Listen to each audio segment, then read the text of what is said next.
Wait லாஸ்க்கு இருக்கட்டும், நீங்கள் சொன்ன மாதிரி வயிறு உப்புசமாக இருக்குது, அஜீரணம் சார்ந்த பிரச்சனை இருக்குது, ஜெர்ட் ப்ராப்ளம் இருக்கும், சாப்பிட்ட உடனே எனக்கு நெஞ்சு எரிச்சலோட அப்படி புளிச்ச ஏப்பமாக வருதுங்க, கேஸ்ட்ரைட்டிஸ் இருக்கும், எண்டோஸ்கோப் எடுத்து பார்த்தா தெரியும், லாக்ஸ் எல்இஎக்ஸ் அப்படின்ற ஒரு பிரச்சனை இருக்கும், ஜெர்ட் ப்ராப்ளம், கேஸ்ட்ரைட்டிஸ் ப்ராப்ளம், வயிறு எல்லாம் புண்ணாக இருக்குன்னு சொல்லுவாங்க. நெல்லிக்காய் மோர் குடிச்சு பாருங்க, இந்த அஜீரணம் தொடர்பான பிரச்சனைகளுக்கு எல்லாமே ஒரு சிறந்த எளிமையான ஒரு தீர்வுன்னு சொல்லலாம். எப்படின்னா நல்ல நெல்லிக்காய் எடுத்துக்கணுங்க, இதுல கொஞ்சமா நம்ம கொத்தமல்லி இலைகள், ஒரு அரை ஸ்பூன் அளவுக்கு சீரகம், ஒரு 2 சிட்டிகை பெருங்காயம், 2 சிட்டிகை உப்பு, ரொம்ப சிம்பிள், அவ்வளவுதான். இதை நல்லா மிக்சியில் அரைச்சிட்டு ஃபில்டர் பண்ணி மோரோட கலந்துடணும். சிலர் இதுல கருவேப்பிலை கூட சேர்க்கலாம், கருவேப்பிலை, ஆனால் முக்கியமாக கொத்தமல்லி இலைகள் இதில் சேர்த்துக்கோங்க, நெல்லிக்காய் சேர்த்துக்கோங்க. ஏன்னா நெல்லிக்காய் சொல்லவே வேண்டாம், இளமையாக இருக்கணுமா, என்றும் 16ஆ நீங்கள் இருக்கணுமா, நெல்லிக்காய் தான் சொல்லுவாங்க. அதுவும் சிறந்த ஒரு காயக்கற்ப மூலிகை. சித்த மருத்துவத்தில் நிறைய மருந்துகளில் தலைமுடி சார்ந்த பிரச்சனை, சரும பிரச்சனைகளுக்கு, ஆண்களுக்கு ஏற்படக்கூடிய பிரச்சனை, பெண்களுக்கு இந்த குழந்தையின்மை பிரச்சனை, எல்லாத்துக்குமே நெல்லிக்காய் ஒரு சிறந்த மூலிகையாக அந்த மருந்துல கண்டிப்பா இருக்கும்.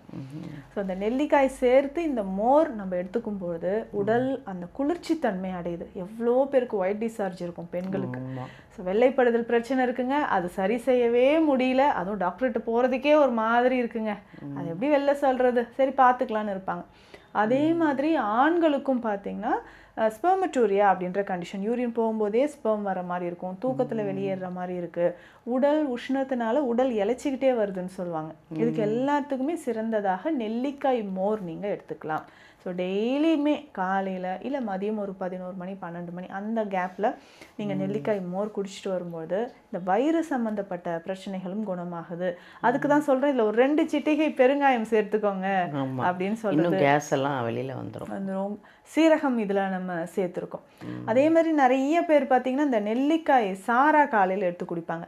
அந்த நெல்லிக்காய் சாறு குடிக்கிறது டக்குன்னு எனக்கு ஜலதோஷம் வர மாதிரி இருக்குங்க அப்படின்னு சொல்லுவாங்க. நீங்கள் மோரோடு சேர்த்து குடிச்சு பாருங்களேன், இன்னும் நல்லதுன்னு சொல்லலாம்.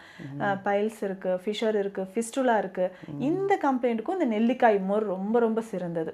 இதுதான் மேம் எல்லாரையும் சொல்கிறது, நான் ஃபுல் வீடியோ பாருங்கன்னு ஏன் சொல்கிறோன்னா, எவ்வளோ விஷயங்கள் நீங்கள் சொல்கிறீங்க, உணவே மருந்தாக சொல்கிறீங்க, வீட்டில் இருக்கிற பொருள் நெல்லிக்காய் ஈஸியாக கிடைக்குது, மோர் எல்லார் வீட்லேயும் இருக்குது. நீங்கள் ஃபுல் வீடியோ பார்த்தீங்கன்னா தான் ஒரு பிரச்சனைக்கு எவ்வளோ அழகாக டிப்ஸ் கொடுக்குறாங்கன்றது உங்களுக்கு தெரியும். சொல்லுங்க மேம். கண்டிப்பாக மேம். ஸோ அப்போ அந்த பைல்ஸ் இருக்குது, ஃபிஷர் இருக்குது அப்படின்னா அதை சரி செய்கிறதுக்கும் இந்த நெல்லிக்காய் மோர் ரொம்ப ரொம்ப சிறந்ததுன்னு சொல்லலாம்.